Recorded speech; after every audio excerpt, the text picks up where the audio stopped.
Hey everybody, welcome back to another video. I know it's been a while since I've done something, and I'm technically late on this, but I still want to cover it anyways. I've been very busy with other TCG stuff, but hey, I'm here and I'm here now. This is a very unscripted video, but I want to cover the developer discussion for last week, which is coming in 4.2, the patch 4.2, which is coming soon. Yeah, so yeah, like I said, it's unscripted. I'm gonna make some mistakes here and there, but yeah, we're just gonna roll right into it. So let's take a look. And I really do make a point to cover these on purpose because I really do care about them actually making changes to the game, and these are very good changes. I mean, in general, Genshin actually making changes, wow, who would have thought, right? But anyway, quickly challenge turns domains and unlock and accept story quests separately. Developer discussion 10-25. So let's get started with the first one, and that is going to be quick challenging weekly bosses. Now as the post describes here, we've got that it's very difficult for you to be obtaining, the level up materials so you can get past level 6 on your talents. And, since everything is locked behind story and, every new character requires the new stuff, you are pretty much never going to get those materials until you play at least a week of Genshin. That's dumb. And so they're intending to fix this, kind of. So basically what happens is that as soon as in version 4.2, which is the next patch, travelers who have reached AR 40 will be able to quick challenge lock transformations through the adventure handbook in single player mode, and will no longer have to complete prerequisite quests. So this, I assume it will scale to your level, which, hopefully that is the case. I wouldn't want you to be fighting literally a baby mode boss or a too hard boss at AR 40 because that's not very high in terms of the power skill. It's like right in the middle. But yeah, no, this is good. I think overall, like, this is unquestionably, it's a good change, right? It definitely helps. The thing that's important to point out is that it definitely helps returning players and not really new players. The thing that really sucks about Genshin Impact is that when you start out the game, you pretty much you need to play the catch-up game, and realistically you can get all the way to a certain point where you're like happy, but it's a good amount of grinding just to get there. Like, I have friends, we make alt accounts for the TCG because we want to play with each other in different regions, and it's difficult, right? Because AR 40 is a significant grind, and even this I think will take you about like 3 days to a week, and that's really dependent on how much time you put in. So this is still good. It's good for returning players who are just kind of like that mid-level player who never really went all the way, and a depressed AR 60 player like myself. But yeah, this is still a decent change. Anyway, moving on to the next thing, and this is something I'm very, very, very happy about because thank God they did this. Oh my goodness, dude. Story quest system optimizations. Okie dokie. So it's come to our attention that you have to take story keys to unlock all these quests, which I definitely have an irrational fear of losing out on them, and I unlock quests all the time. But the problem is that you would always get sucked into the quest. Like Sumeru City became a literal minefield. I could not walk around that place without accidentally triggering a quest. It was terrible, dude. Same thing with Inazuma. Like, this has been a problem since forever. Like, you need to collect story keys to unlock these, and there's a very, very finite amount that you can have at a time. And since you want to be able to make sure you don't waste said resource, you immediately spend their keys. And when you do, now you're locked in a quest, and now you can't continue other things, which is really dumb. And so they're fixing this part where now once you use you can spend your keys, which is great, and then finally you can just press the button and click accept. So this is, again, this is such a good change, and I hope they do this for all quests in general, because I call it auto start. Auto start is the worst thing that you can have in this game, and especially when it blocks you out of other quests. I have had countless times where a quest auto started for me, and I didn't even want to play it, bro. I was just trying to explore, and it blocks me out of other things. It's like, come on, bro. Really, bro? Are you for real? Oh my god. Yeah, no, but this is great, and hopefully it works as intended. Like, like it says that you can spend your keys, and then you can click the button to actually accept the quest and not just be shot straight into it. Let's see, anything else here? They have prereq conditions that need to be met. Yeah, you can click on the button in the right corresponding. Awesome, yeah. So this is also a great thing too. If you have prereq quests, or like there's a certain thing that you need to do, like they'll actually put it on the screen, and you don't have to go to Google and be like, oh, how do I do this? Because that's no fun. Anyway, yeah, this I'm so happy about this. I really hope they implement this to all quests, because it is terribly annoying. But anyway, moving on to another big deal, map function optimizations. Woo!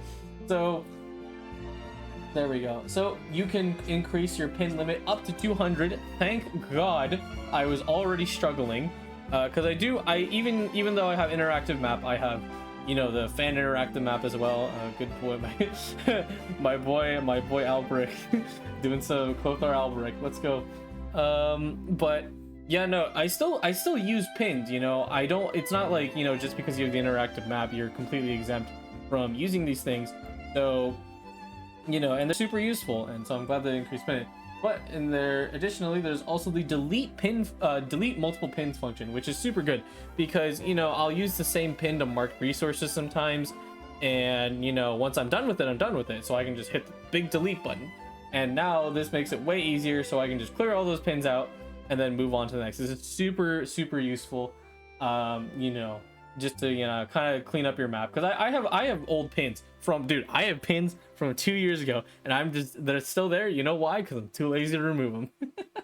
Anyway, moving on, and I believe this is the last one. So people do care about this stuff. Of course, I care about it because I am a TCG player. I will be streaming multiple TCG tournaments this weekend, and I'll be posting them on my channel. You know, so hopefully you guys get to check that out. But anyway, here it is, Genius Invocation TCG optimization. So basically, and I think actually this applies to everyone, especially people who complain that this game is too slow, and to that I say, it's a turn-based game. What did you expect? You also have to think in this game. Shocker. Oh no, thinking, your worst nightmare. But it looks like you were able to accelerate the duel and increase the speed of your dice roll and stuff. And I agree with that. I think dice roll, you know, it doesn't need to take that long. It does give you time to breathe, of course. And I hope this isn't PvP. We kind of talked about it. I talked to other people from the server at GITCG, and they're like, oh, maybe it'll be PvE only. And I mean, yeah, that's a little annoying, but I think even in PvE, like, regardless, this is a good feature. You know, reducing the amount of time matches take is super good, especially you know, with people who play stall, because stall is going to take, you know, about, like, you know, 30 to 45 minutes to clear out your game. So, you know, that's really good. And the other thing that we're very interested in is the deck sharing code. Now, deck sharing codes have been a very big thing inside the TCG for a long time because, of course, you know, you have bajillions of decks. You know, make it easy way to submit, you know, to tournaments and stuff, and, you know, share with your friends. We've been using a custom made bot, which, you know, for TCG, so we can, you know, have decks, and it makes things a lot easier. Now, most likely, tournaments may not be able to use this too much due to the fact that this deck code is probably how the teapot functions, where it's or not teapot, but the custom domain function, where it generates a random number every time. So you can't really turn it into like a big statistic sheet because that's just not how the encoding works. If it is, I'll be pleasantly surprised, and that's actually very helpful. But it's most likely not. But anyway, it still is a good thing regardless, because the thing is that there is a limit of 10 deck slots, and oh man, 10 deck slots is not enough. Every single patch, man, 3 new cards, and now, you know, more action cards come in every patch. You know, there's more archetypes and things like that. So you need to start remembering what your deck, you start running out of space with decks. I mean, you can just do this, and honestly, that's great, because I have been struggling with deck space for a long time. Like, there are some decks that are very near and dear to my heart that I never want to delete, but I don't want to, because I like them too much. I love them too much. But yeah, that's pretty much it for Genius Invocation TCG overall. Let's see here. Yeah, let's bring the last developer discussion to the end. Please feel free to let us know, blah blah blah. Yeah, stuff like that. But yeah, I'm gonna go ahead and swap back to myself real quick. Yep. But that's kind of pretty much it. And, you know, like the thumbnail says, you know, quick challenge bosses, story quest fixes, and increased pin limit, and like map optimizations. Like, these are all, it seems small, right? And I want people to understand it is small, right? That's fine. But no matter what, support the changes that Genshin Impact video. Okay, this is a big thing. I want to talk about this.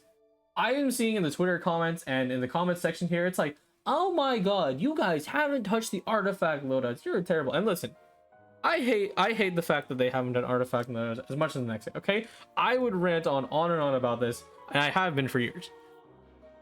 This is at least a sign of progress, right? And they already talked about how they are working on artifact loadouts, and I'm sure they know, don't worry, they do know that we've been wanting this thing for a really long time. So they're probably trying to make sure it actually works well, and that's pretty important, right? And I definitely agree that, you know, it's important that they take the time to get it right, because if they do it wrong, then they're going to piss people off even more, which is going to be worse. But in general, like, these are good changes, like, guys, and if you're going to be a big negative Nancy about it, you're never going to see change in this game ever, which is, you know, not the thing you want to think about. If they're making changes like this, it's just all these things are good, keep supporting it. Tell them, like, hey, you're doing a good job, and, like, you know, a reminder that, hey, we really want this loadout system, we really want, you know, this quest system to be implemented to everything, so things will get auto started. It would be nice if that there were quick challenge bosses were available to low AR players, but, you know, at the end of the day, at least they're getting somewhere, and, like, that's kind of the important part. And I know that's a bit of a cop-out, but that is how I believe that, you know, these things go, and why I'm so intent on covering this kind of content. But anyways, that's kind of it. I've been rambling on and on. Yeah, that's pretty much it for today. I may not be able to react to Honkai Star Rail and or the Genshin Impact live stream live as it happens, because it's actually very late where I'm recording now, and I have to stream some of the Genshin TCG majors. So link to that in the description if you want to check that out. Otherwise, honestly, yeah, that's it. Like, subscribe, and I'll see you later. Goodbye.